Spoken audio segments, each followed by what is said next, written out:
Hey everybody, and thanks for joining me on the Outside with Jeff. Today we're going to be pruning this sour cherry tree. This tree was planted right at a year ago.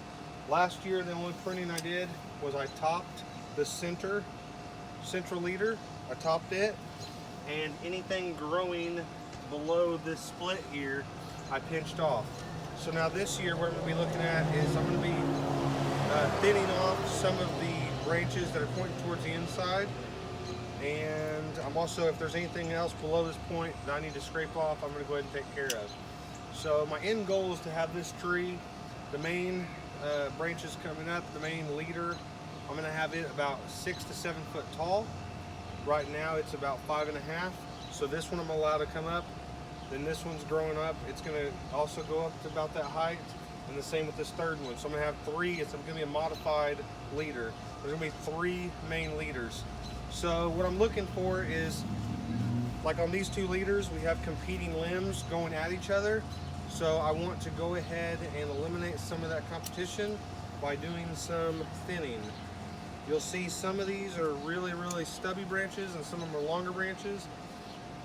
I want to keep the tree kind of uniform so that it doesn't want to lean to one way or another.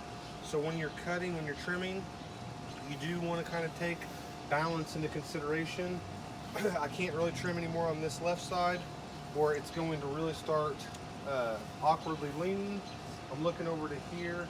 I feel like I need that one, or I got that one.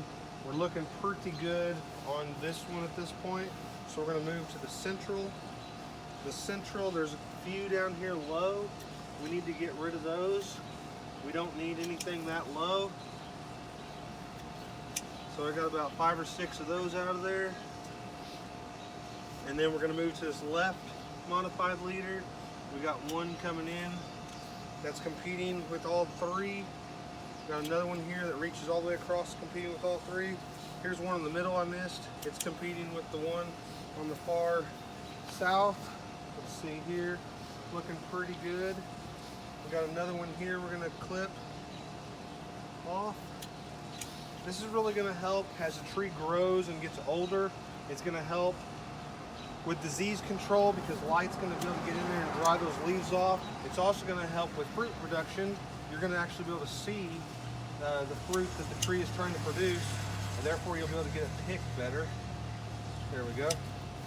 Trees cherry trees are very heavy yielders generally, as long as they don't get nipped by frost. So it's really important to thin them properly so that they don't overproduce, and that you can actually get the crop. It doesn't rot by the disease and other issues like that. Let's see here. Thin that one there. So you can see I've got 2, 4, 6, 8, 10, 12, 14, 16, about 18 cuttings off of this tree. Now you could actually take some of these cuttings and try to root them. That'd be a whole different video, but you could try to root these cuttings and then you would have some cherry trees to give to a friend or family member. But we're not going to be doing that because we have all the cherry trees that we need.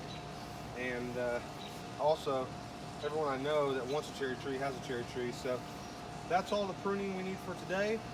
We'll reassess this every, I'd say 3 months. I'll come and take a look at it and assess its pruning needs.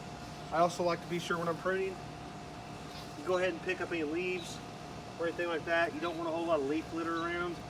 That'll also promote disease and whatnot. And you want to try to eliminate all of that as you can. Of course, there's going to be leaves fall at the end of the season, but when you're pruning, at least I like to keep those nice and cleaned up. If there's any diseased leaves, spotted leaves, it's a good time to go ahead and remove those also while you're doing your trimming for shaping. It's also a good time to remove any diseased, spotted, or bug damaged limbs. Might have bug eggs on it, pests, anything of that nature. So it's a good time to go ahead and take care of that also. Disease is spread usually by, once you start seeing a little disease on a leaf, if you don't remove that, it can lead to a bigger issue. So it's a good idea to prune that away. As I said, I'm pretty happy with this pruning. It's kind of a light pruning. We'll reassess it as the months go by and eventually as the years go by. But that's all there is for pruning your sweet or your sour cherry tree. I prune my sweet cherry trees similarly. Now every cherry tree is a little different when it starts off. This one already had the 3 branches started. I have another cherry tree that's grown on a central leader. So this is a modified leader training. The next video I have will be on a central leader. Thanks for tuning in. Have a great day.